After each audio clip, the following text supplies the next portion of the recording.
আসসালামু আলাইকুম। এনসিপিতে একটা বড় ঘটনা। তাদের অন্যতম নেতা সরোয়ার তুষারকে কারণ দর্শানো নোটিশ দেওয়া হয়েছে এবং এর কারণ খুবই গুরুতর। অনৈতিক একটি ঘটনা, নৈতিক স্খলনের অভিযোগে এই কারণের ব্যাখ্যা চাওয়া হয়েছে 5 দিনের মধ্যে, এবং ততদিন পর্যন্ত বিষয়টি নিষ্পত্তি না হওয়া পর্যন্ত সাংগঠনিক কার্যক্রম থেকে তাকে অব্যাহতি দেওয়া হয়েছে। সাম্প্রতিক সময় দেখছিলাম বিভিন্ন টেলিভিশনের টকশোতে সরোয়ার তুষারের বেশ উজ্জ্বল উপস্থিতি, তার ক্ষুরধর যুক্তি বক্তব্য সবারই দৃষ্টি আকর্ষণ হচ্ছিল। এবং এনসিপি নতুন যে রাজনৈতিক দল, তার মধ্যে কয়েকজন খুব চমৎকার কথা বলেন, ধারালো যুক্তি দেন, তার মধ্যে সরোয়ার তুষার। কিন্তু ভেতরে ভেতরে যে এই একটি ঘটনা ঘটছে যেটি গণমাধ্যমে এসছে এবং রীতিমতো ভাইরাল, আমি নিজেও দেখলাম অংশবিশেষ, পুরোটা শোনার ধৈর্য হয়নি, কারণ আমি ভীষণভাবে হতাশ। এনসিপি আমার একটা বিশাল ভরসার জায়গা ছিল, কিন্তু তাদের একের পর এক কর্মকাণ্ড রীতিমতো সেই প্রত্যাশাটা হতাশায় পরিণত করেছে, যার জন্য আমি নিজে খুব ব্যথিত, দুঃখিত এবং বলা যায় লজ্জিত।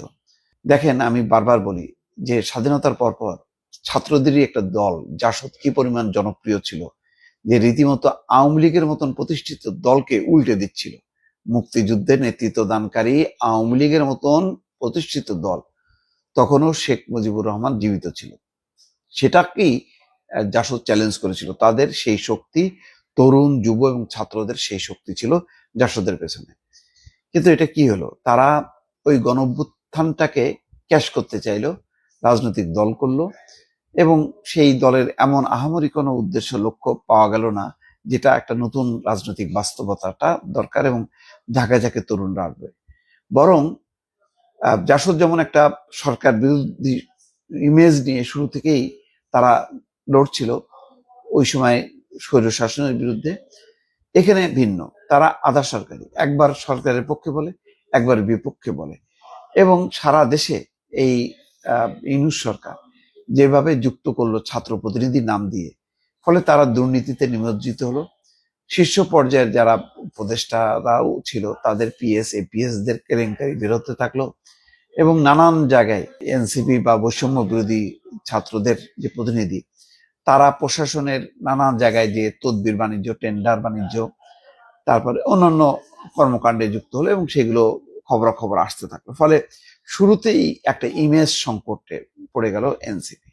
ফলে আর জমাতে পারলো না। এখন আর এনসিপি যে নিজে রাজনৈতিকভাবে দাঁড়াবে, শক্ত কোনো রাজনৈতিক প্রতিপক্ষ হবে কারোর, বা নিজেরাই যে শক্তি সঞ্চয় করে জনগণের আস্থা ভোট নিয়ে তারা নির্বাচনে দাঁড়ালে, অনেকে বলেন যে কারোর জামানতই থাকবে না। যাক, আমি এতটা মানে বলতে চাই না, কিন্তু এটাও সত্য যে এমন কোনো আসন নেই যে আসন থেকে জেতার মতন ক্ষমতা আছে। এর কারণটা কি? সেই জোয়ারটা নেই, ছাত্ররা ফিরে গেছে।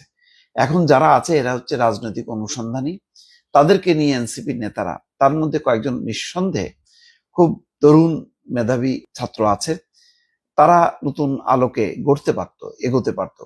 কিন্তু ওই যে ক্ষমতা, পদ পদবি নিয়ে দলেরই হইতে চায় না, একে এই পদ দেয়, ওই পদ দেয়, এসব নানান প্রচলিত যে রাজনীতি, সেই রাজনীতির বাইরে গিয়ে তারা নতুন কোন রাজনৈতিক আদর্শ তারা উপস্থাপন করতে পারেনি। বরং তাদের এক একটা ফেসবুক স্ট্যাটাস দিয়ে এর মধ্যে সেনাপ্রধানকে জড়িয়ে তারা যেই ঘটনাটা সামনে নিয়ে আসলো, তারপরে বিভিন্ন জায়গায় চাঁদাবাজির কারণে যেভাবে আটক হতে থাকলো, তার সর্বশেষ সংস্করণ হলো সরোয়ার তুষার, যার একটা খুবই বাজে একটা অডিও ভাইরাল হয়েছে, যেটা এনসিপি পক্ষে উপেক্ষা করা সম্ভব হয়নি বলে তাকে কারণ দর্শানো নোটিশ দেওয়া হয়েছে।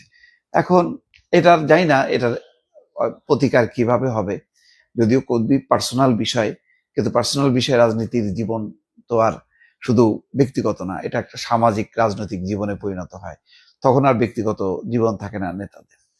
ফলে এটি নিঃসন্দেহে সরোয়ার তুষারের ব্যক্তিগত ইমেজ, এনসিপির ইমেজের জন্য ক্ষতি করলো, এবং এনসিপির মানে চলার পথে মানে ধাপে ধাপে সাফল্যের বদলে ধাপে ধাপে তারা ধাক্কা খেতে খেতে ক্রমেই পিছাচ্ছে। এখন কতদূর পিছাবে সেটি হয়তো দেখার অপেক্ষা। দর্শক ভালো থাকবেন, আল্লাহ হাফেজ।